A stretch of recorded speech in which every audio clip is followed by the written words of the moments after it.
Salut à tous, c'est votre frère Jaco le show dans Kalatambal et dans Bibel. Donc comme vous le savez, dans l'époque ancestrale, donc les initiés, les patriarches, les matriarches exhortaient quotidiennement ceux qui suivent le verbe, ceux qui souhaitent connaître le verbe. Donc nous revoici dans une vidéo d'exhortation dans Kalatambal et dans Bibel.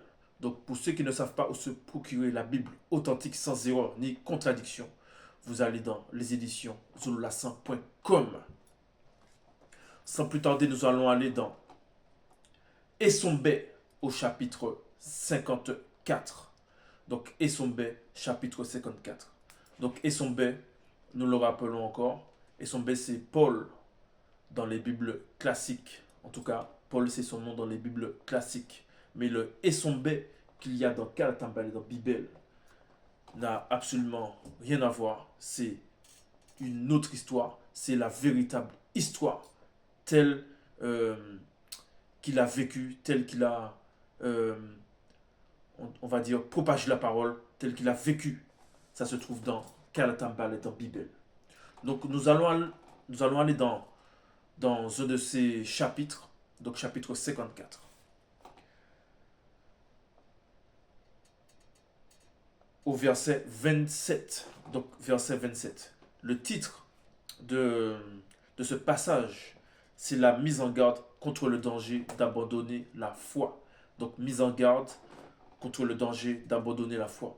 Donc c'est un sujet qui est particulièrement, qui touche particulièrement beaucoup de personnes actuellement qui veulent connaître le verbe de l'Oba, mais les circonstances, euh, des choses qui ne peuvent pas décrire, euh, fait en sorte voilà, qu'il y a des troubles dans leur vie spirituelle.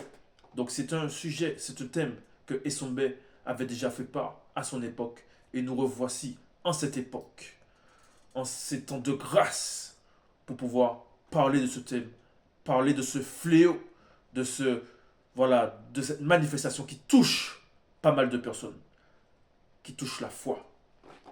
Donc verset 27, mise en garde contre le danger d'abandonner la foi. Donc qu'est-ce que ce danger? Point d'interrogation. Et pourquoi abandonner la foi est si dangereux? Qu'est-ce qui se passe si on abandonne la foi? Pourquoi est-ce un véritable danger? Nous allons voir tout ça dans ce chapitre. En effet, virgule, qu'en est-il de ceux qui retombent dans leur ancienne vie? Point d'interrogation. Ils ont reçu une fois la lumière du verbe de l'Oba. Donc, Essombe parle ici d'un groupe de personnes, d'un fléau de certaines personnes qui, après avoir entendu les enseignements, après avoir entendu les exhortations, après avoir entendu les révélations, après avoir reçu la connaissance, ils retombent dans leur ancienne vie. Donc, dans leur habitude, dans leur routine, dans leur quotidien d'avant. Quand le Verbe était avec eux, quand le Verbe les a éclairés par des enseignements, par des exhortations, des sujets qu'ils ne maîtrisaient pas, le Verbe les a apporté la connaissance. Des comportements que tu avais. Tu mentais, tu insultais, facilement tu fumais. Le Verbe t'a sanctifié. Le Verbe t'a initié à avoir un bon comportement.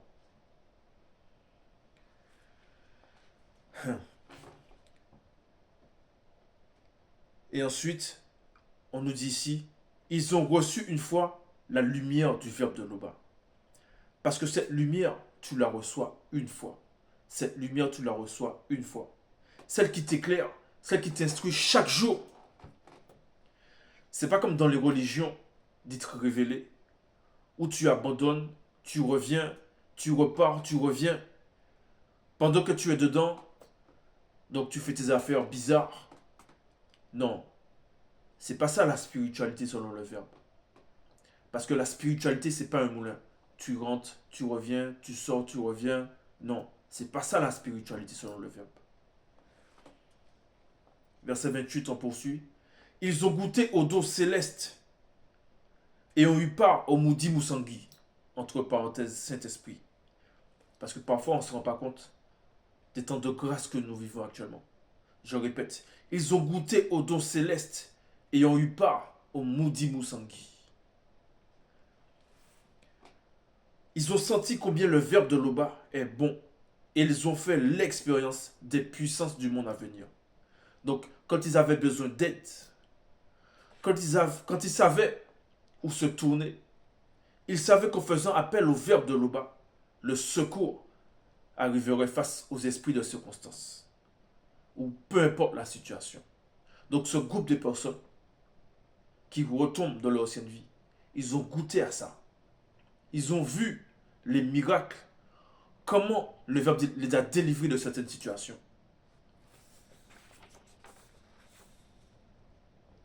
Et nous allons poursuivre dans le verset 30. Et pourtant, ils retombent de leur ancienne vie. Donc, malgré après avoir goûté les dons célestes, et même senti, hein, comme on nous dit ici, même après avoir senti, même fait l'expérience des puissances à venir, des puissances du monde à venir, ils retombent dans leur ancienne vie. Donc, même après avoir eu des expériences par la foi, après avoir été enseigné, instruit, nettoyé, c'est comme si tu vis, on va prendre un exemple, c'est comme si tu vis dans un ghetto, donc c'est sale, dangereux, on t'apprend à mentir, à tuer, à faire du trafic, et on te prend de là où tu étais là. On te nettoie, on t'habille, on t'instruit à être quelqu'un de bien. On veut te transformer en prince, en princesse. Donc on t'installe dans une belle villa ou une maison propre, ordonnée, il y a l'ordre, la discipline. Et quelque temps après, après avoir bénéficié de ça, tu dis non, je vais retourner au ghetto. Parce que là-bas, au moins, je peux faire ce que je veux et il n'y a personne pour m'encadrer. C'est là que je me sens mieux. Donc c'est à ça que ça ressemble. Un peu le fait de retourner dans son ancienne vie. Donc on te prend, on te nettoie, on te sanctifie. Et ensuite tu dis non, je retourne à mon ancienne vie. Il est impossible de les emmener une nouvelle fois à changer de vie. Car, pour leur part, ils remettent Joe Kisabe sur le poteau, comme on fait les blancs et les sans-mêlés, et l'exposent publiquement aux insultes. Donc, il est impossible. Vous savez que les chrétiens disent souvent, il n'y a rien d'impossible à Dieu. Ben, c'est un peu normal. Parce que le soi-disant Dieu des chrétiens est prêt à tout jusqu'à mentir. Donc c'est normal que tout soit impossible. Parce qu'il est prêt même à mentir. Parce que vous pouvez le voir dans 1 Roi 22, où ce Dieu-là a engagé un esprit de mensonge contre Akab.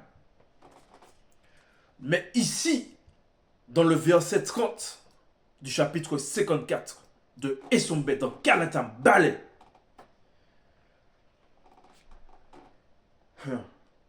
dans Bible, la seule Bible authentique,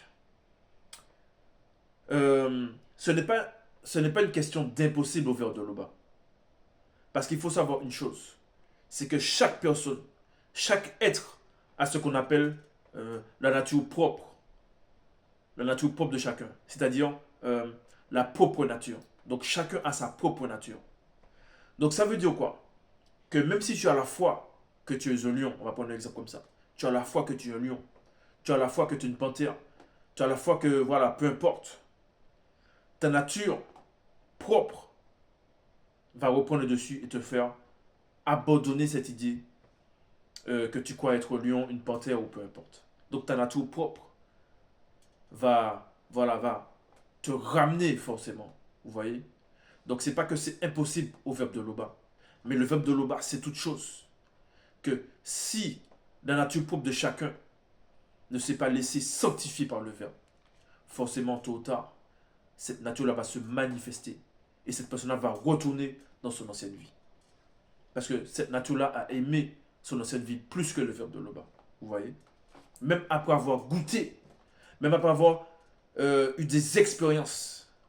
Vous voyez? Et c'est là que c'est dangereux. C'est là que c'est dangereux, on poursuit.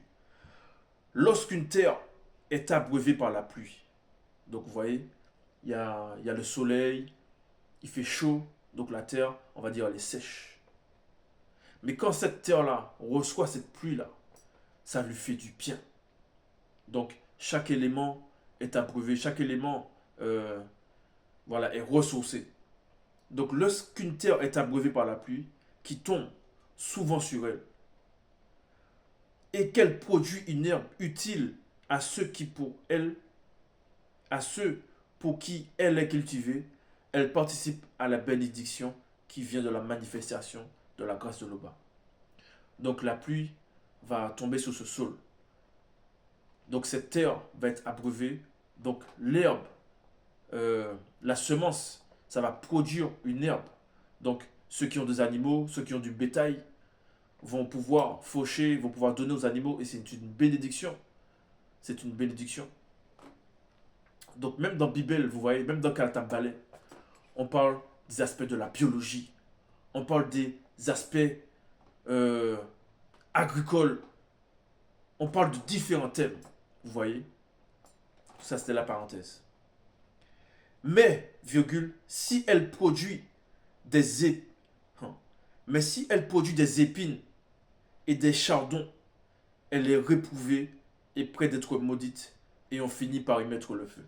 Donc, vous voyez, si cette personne a cette nature-là, après avoir été abreuvée de la source, après avoir été abreuvée de cette pluie-là, et qu'au lieu d'avoir une bonne production, une bonne herbe, mais si cette nature se manifeste par des épines, c'est-à-dire que le comportement, au lieu qu'il change, cette personne devient encore plus mauvaise, ben, forcément, ça ne sert à rien. Et on finit par retourner à ses occupations. On finit par retourner à ses occupations. Donc, on rate le coche. Car le verbe de Loba n'est pas injuste. Donc, le verbe de Loba, c'est toute chose. Et on ne peut pas tromper, faire semblant ou penser avoir une longueur d'avance sur le verbe. Parce qu'il y a des personnes qui rentrent dans le, on va dire, qui veulent connaître le verbe, ils sont zélés, ou il y en a même qui font semblant d'être zélés, juste pour, voilà, faire des choses, draguer des sœurs, draguer, voilà. On peut pas avoir, on peut pas faire semblant de voir le verbe. Tôt ou tard, cette nature-là va, va se manifester et on verra que non, cette personne-là n'est pas sérieuse. Et cette personne-là, même d'elle-même, elle va se mettre en retrait, elle va faire autre chose. Et ça ne va pas correspondre à la spiritualité. Parce qu'il y en a qui abandonnent la foi.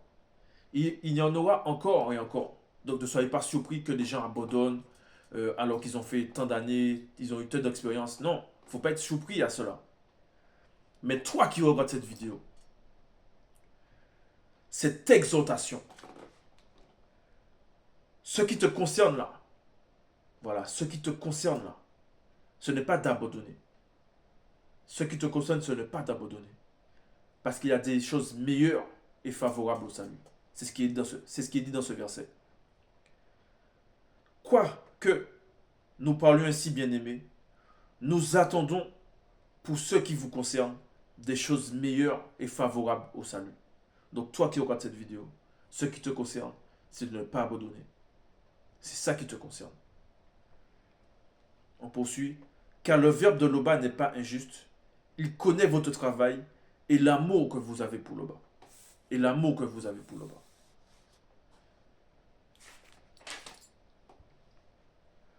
Nous désirons que chacun de vous montre le même zèle pour conserver jusqu'à la fin une pleine espérance, en sorte que vous ne vous relâchiez point et que vous imitiez ceux connus qui, par la foi et la persévérance, héritent des promesses.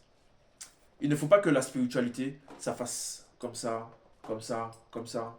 Un jour on est chaud, un jour on est froid, on est en haut, on est en bas, non. Et son bain ici, dans ce verset, il nous dit que il désire que chacun de nous montre le même zèle. Donc tout au long de ta marche, tu dois avoir le même zèle. Et même encore progresser, progresser, progresser. Cette espérance, verset 30, avant d'arriver au verset 36, on nous parle aussi d'imiter ceux connus qui par la foi et la persévérance héritent des promesses. Donc si tu cherches un exemple vivant, prends exemple sur Zulu Lassan.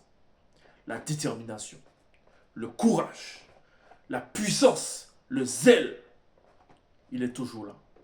Il n'a jamais abandonné. La Bible authentique, Bible est sortie. La démonologie, plein d'autres roulés sont sortis. Il y a eu des scandales, soi-disant. Il y a eu des on-dit. Mais Zulu Lassan, il est toujours là. Il est toujours à l'œuvre. Donc, prends exemple sur lui. Si tu veux un exemple concret, prends exemple sur Zulu Lassan. On poursuit de le verset 36.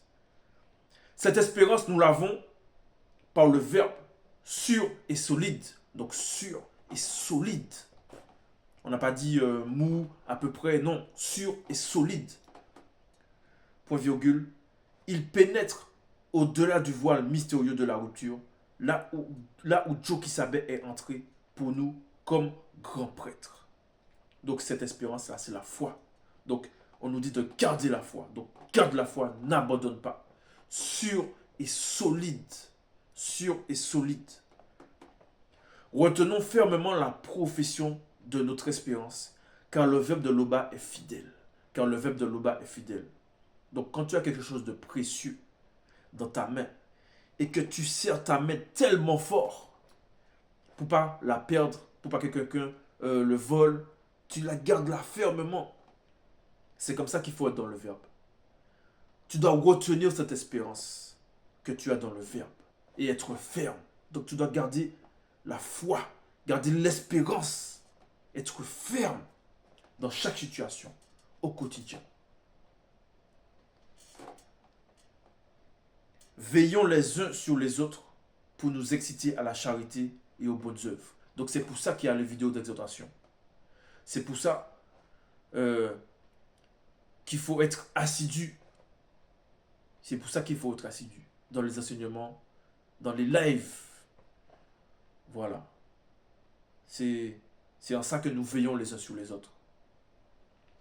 N'abandonnons pas l'assemblée des initiés ébassis, entre parenthèses l'église, comme c'est la coutume de quelques-uns. Donc tu pars, tu reviens, tu pars, tu reviens. La spiritualité, c'est pas un moulin. La spiritualité, c'est pas un moulin. Chaque action, il faut savoir, a des conséquences. Et parfois irréversibles. Donc il faut être sérieux quand il s'agit du verbe de Loba. Quand il s'agit du verbe de Loba, il ne faut pas jouer. Il faut pas... Quand je dis jouer, il ne faut pas être à peu près. Il faut être sûr. Il faut être sûr.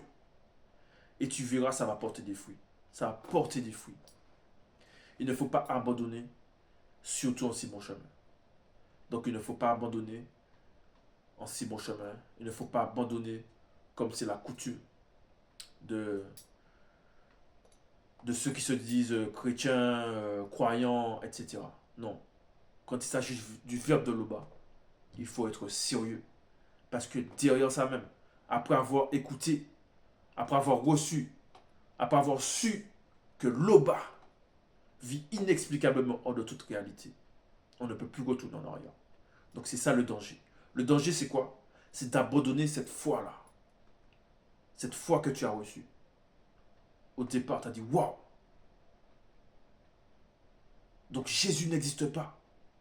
Tout ce qu'on m'a enseigné là, ça n'existe pas. Ce qu'il dit là, Zulu Lassan, c'est la vérité. Donc ça, ce que tu as ressenti, il faut toujours ressentir ce même zèle-là.